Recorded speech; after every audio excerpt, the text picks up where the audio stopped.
안녕하십니까. 11월 19일 오후 김경국TV 시작하겠습니다. 말씀드리기 전에 구독과 좋아요 그리고 알림 설정으로 많은 격려 부탁드리고 시작하겠습니다. 민주당 이재명 대표가 정치적 사형 선고를 받았다는 평가가 나오면서 정치권에서 포스트 이재명 문제가 거론되기 시작했죠. 물론 이재명 본인이나 민주당 친명계 이쪽 진영에서는 쓸데없는 소리다, 쓸데없는 생각이다, 이런 말로 지금 일축을 하고 있기는 합니다. 그러나 선거법 위반 재판에서 이미 징역 1년에 집행유예 1년을 선고받은 이재명이 위정교사 혐의에서조차 징역형을 선고받게 되면 회생 불가능한 치명상을 입게 될 것으로 전망되죠. 그런 가운데 또 오늘 또 경기도 법인카드 불법 사용을 포함해서 1억 원이 넘는 예산을 사적으로 유용한 혐의로 지금 이재명이 업무상 배임 혐의로 추가로 기소됐죠. 이처럼 지금 이재명의 사법 리스크가 갈수록 가중되고 있습니다. 시간이 갈수록 이재명의 실각은 현실로 다가올 것입니다. 그래서 25일 위정교사 혐의에 대한 1심 선고 이후에는 아마도 포스터 이재명을 둘러싼 치열한 물밑 경쟁이 시작될 것입니다. 그래서 이재명의 점 얘기가 다시 나오고 있습니다. 여러분, 이재명의 점이라고 하면 무슨 생각이 납니까? 퍼뜩 떠오르는 생각이 있으시죠? 여배우 김부선 씨가 자신과 만남을 가졌다는 증거로 이재명의 신체 특정 부위에 점이 있다고 공지영 작가인가 누구인가가 그때 당시에 얘기를 했는데, 그 얘기가 퍼져나가면서 결국 공론화가 됐죠. 그때 이재명이 맞다 아니다 이렇게 제대로 확인해 주지 못했습니다. 그러다가 결국 자기 발로 병원에 찾아가서 그곳에 점이 없다는 확인서를 받아 들고 나왔죠. 코미디도 그런 코미디가 없었습니다. 점을 뺐는지 의사를 속였는지 아니면 원래 없었는지도 모르겠지만 그렇지는 않겠죠. 하여튼 대선에 출마한다는 사람이 그게 정말 그게 무슨 나쁘끄러운 짓입니까? 하긴 이재명에게는 나쁘끄러운 이야기를 하면 몇 시간을 해도 모자랄 정도죠. 형수에게 했던 욕설은 일반 사람들은 평생 가도 입에 담기는커녕 들어보기조차 힘든 욕이었죠.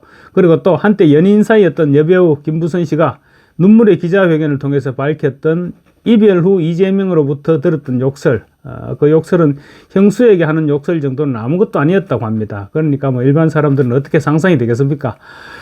점 얘기를 하다 말이 좀 길어졌습니다. 하여튼 그렇게 점 문제는 이재명이 엄청난 쪽팔림을 무릅쓰고 병원을 다녀오면서 공식적으로는 깔아앉았죠. 물론 술자리에서 안주거리로야 많이 오르내렸겠지만. 그런데 이번에는 이재명이 이제 점을 빼는 게 아니라 점을 찍는다고 합니다. 이재명이 선거법 위반과 위정교사 혐의 1심 선고에다가 경기도 법카 불법 사용을 비롯한 예산 유용 혐의로 결국 버티지 못하고 낙마하게 될 것인데, 그러면 포스트 이재명을 누가 할 것이냐? 이 부분을 놓고 벌써부터 언론에서도 갑론을박이 이어지고 있습니다. 삼총상김이 나설 것이다, 추미애가 나설 것이다, 친명 가운데 누군가가 나서지 않겠느냐, 이런 온갖 추측들이 난무하고 있죠. 물론 아무도 모릅니다. 지금이야 자기가 끝까지 살아남겠다고 욕심내는 이재명 본인이라고 할 수 있겠습니까? 그렇지만 오늘 1억 원이 넘는 경기도 예산을 유용한 혐의로 검찰이 추가로 기소하면서 분위기가 사뭇 달라지고 있는 것 같습니다. 물론 겉으로는 최민희가 움직이면 죽이겠다고 그래서 그런지 몰라도 이재명을 중심으로 한 단일대오 이렇게 외치고는 있습니다. 그렇지만 속내는 분명 그렇지 않을 것입니다. 정치인들이 가장 먼저 판단하는 것이 본인의 정치 장래죠. 이재명이 지금 이 모양 이 꼴이면 이재명으로는 정권 탈환이 불가능하다 이런 생각을 하게 될 것이고, 그러면 큰일 났다, 빨리 대책을 세워야겠지, 이런 생각을 하지 않겠습니까? 이제 며칠이 지났으니까 아마 현타로 혼미했던 정신들이 조금씩 돌아오기 시작할 것입니다. 그렇게 되면 이재명이 마냥 이재명이 무죄다 이렇게 주장만 한다고 법원의 선고가 없어지지는 않을 것이라는 점을 자각하게 될 것입니다. 일각에서는 이 대표가 거취를 고민해야 되지 않겠느냐, 이런 말도 서서히 흘러나오고 있습니다. 그런 말은 그런데 특성상 한번 흘러나오기 시작하면 걷잡을 수 없게 됩니다. 그래서 위정교사 혐의 1심 선고라는 충격파가 더해지면 아마도 상황은 지금과는 많이 달라질 수밖에 없을 것입니다. 그래서 민주당 안팎에서는 결국 이재명이 낙마한다면 이재명이 점을 찍는 사람이 이재명의 뒤를 잇지 않겠느냐, 이런 말들이 나오고 있습니다. 그러니까 이번에는 이재명이 점을 빼는 것이 아니라 찍는 것인데, 찍는 점은 바로 그 낙점이었습니다. 말인즉슨 이재명이 낙마하는 상황이라면 이재명은 분명히 구속될 것이고, 그렇게 되면 이재명 입장에서는 될 만한 척거는 후계자로 낙점해서 대통령을 만들어야만 당선 후 사면 복권을 통해 후위를 도모할 수 있게 된다. 그야말로 뭐 소설 같은 구상이지만 본인 입장에서는 그런 구상을 하지 않겠느냐는 것입니다. 그야말로 호황된 꿈이죠. 뭐 설령 이재명이 낙점한 사람이 대통령이 된다고 하더라도 형사범으로 수십 년의 형을 선고받은 이재명을 사면 복권시키기는 쉽지 않을 것입니다. 또 당장 현재의 상황이라면 이재명의 대장동 관련 재판이 언제 끝날지도 모릅니다. 재판도 끝나지 않은 사람을 사면 복권시킬 수는 없겠죠. 만약 그런 일이 일어나게 된다면 이번에는 재판부가 시간을 끌게 될지도 모르겠습니다. 아직 성남 정자동 힐튼 호텔 특혜 의혹을 비롯해서 수사 중인 사건도 수두룩합니다. 이 사건들이 모두 기소된다면 그 많은 죄들을 어떻게 한꺼번에 사면 복권시킬 수 있겠습니까? 물론 이재명의 후계자가 대통령이 되는 일은 없을 것이니까 뭐 부질없는 생각이기는 합니다. 어쨌거나 지금 민주당 지도부가 최고위원회의가 열릴 때마다 이재명에게 온갖 아양을 떨고 있죠. 온갖 아양 아부를 지금 떨고 있는데 이런 것들은 혹시라도 이재명으로부터 낙점을 받을 수 있지 않을까 이런 기대감과 무관치 않은 것입니다.